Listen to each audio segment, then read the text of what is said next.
Shalom Bapak Ibu dan Saudara-saudara yang dikasihi Tuhan, dimanapun kita berada mengawali setiap aktivitas dan pekerjaan kita. Marilah kita mempersiapkan hati pikiran kita untuk mendengarkan firman Tuhan yang menjadi dasar kehidupan kita dalam menjalani setiap hari-hari kita. Marilah kita berdoa. Kasih karunia dan damai sejahtera dari Allah Bapa kita dan dari anaknya Tuhan Yesus Kristus menyertai kamu sekalian.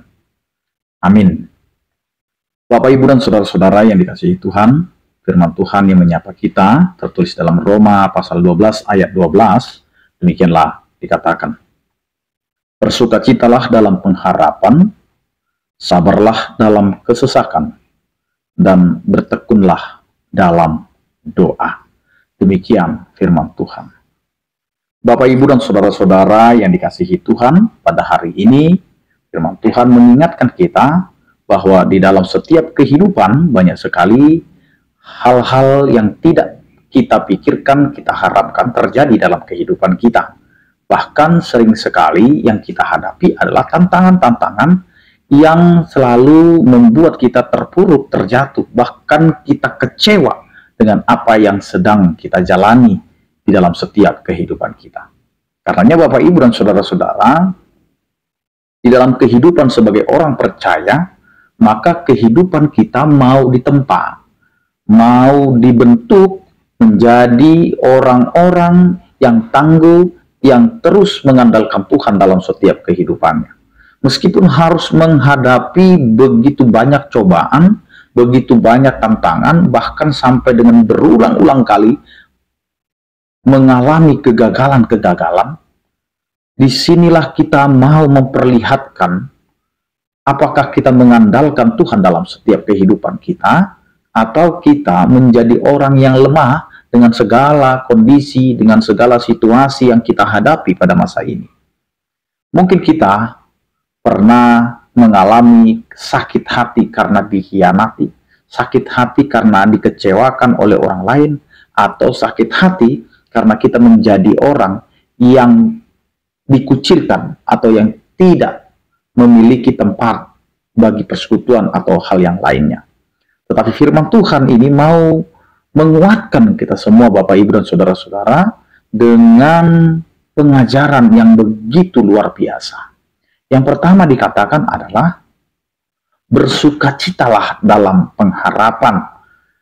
Orang yang memiliki pengharapan itu adalah orang yang bersukacita. Karena dengan segala sesuatu yang terjadi, dengan kondisi yang tidak mendukung dari apa yang dia inginkan, tapi dia tetap memiliki pengharapan. Dia tidak putus asa. Dia tidak putus pengharapan walaupun tidak terlihat pengharapan itu. Dan inilah yang membuat dia tetap bersukacita. Tetap merasa bersyukur karena dia tahu ada pengharapan yang begitu luar biasa yang sedang direnda, dipersiapkan oleh Tuhan dalam setiap kehidupan orang yang percaya, yang mengandalkan Tuhan dalam kehidupannya.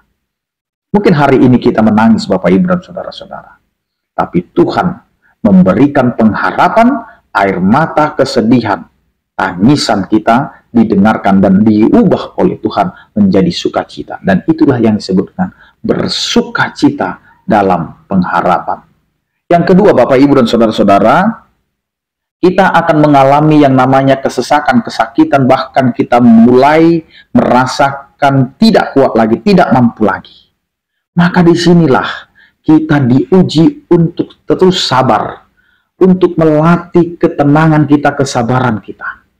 Maka di dalam penderitaan, di dalam kesesakan, di dalam pahitnya perjalanan kehidupan, disinilah kita harus memiliki kesabaran, menanti tangan Tuhan yang begitu kuat itu, yang begitu berkuasa itu menolong kita.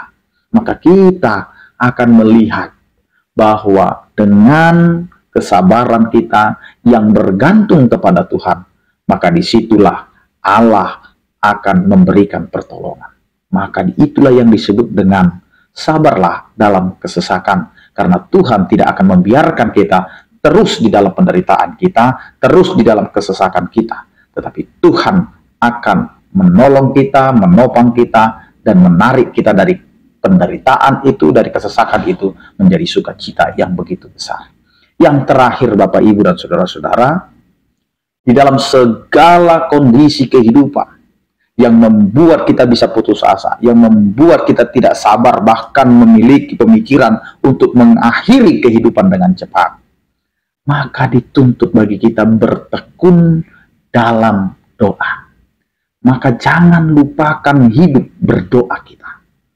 Kita harus terus meminta kekuatan kepada Tuhan, supaya kita dikuatkan untuk terus bersuka cita dan berpengharap. Kita terus meminta kepada Tuhan supaya kita diberikan kesabaran untuk setiap peristiwa yang kita lewati dan jalani. Sehingga dengan doa, dengan terus-menerus kita memanjatkan puji syukur kepada Tuhan, maka Tuhan akan memberikan kekuatan kepada kita. Karena disitulah Allah hadir bersama-sama dengan orang yang percaya. Karena itu Bapak, Ibu, dan saudara-saudara, apapun kondisi kita hari ini dan apapun yang sedang terjadi dalam kehidupan kita, maka tetaplah bersukacita dalam pengharapan, sabarlah dalam kesesakan, dan tetaplah bertekun di dalam doa. Amin. Kita berdoa. Terima kasih Tuhan atas penyertaan-Mu yang mengingatkan kami, agar kami menjadi orang-orang yang percaya, yang terus berpengharapan, yang terus hidup di dalam kesabaran walaupun kami harus menghadapi begitu banyak tantangan, penderitaan, kesesakan. Dan ajarilah kami untuk terus mampu bertekun di dalam setiap doa permohonan kami, agar apa yang kami kerjakan, lakukan, hidup itu adalah anugerah yang harus kami terima, sehingga kami adalah orang-orang yang hanya menjalani apa yang Tuhan telah sediakan. Berkatilah ya Tuhan kehidupan rumah tangga kami, anak-anak kami, dan juga pekerjaan kami, agar semuanya itu adalah kemuliaan bagi nama-Mu dan terjadilah sesuai dengan kehendak-Mu. Berkatilah setiap orang yang percaya, yang sakit Engkau berikan kesembuhan, yang berduka Engkau berikan penghiburan, yang bergumul Engkau berikan penyertaan kasih setia-Mu. Anugerah Tuhan kita Yesus Kristus, kasih setia daripada Allah Bapa dan persekutuan Roh Kudus, itulah yang menyertai kamu sekalian. Amin. Selamat beraktivitas, tetap menjaga kesehatan. Salam sehat dari kami, Tuhan Yesus memberkati. Oras.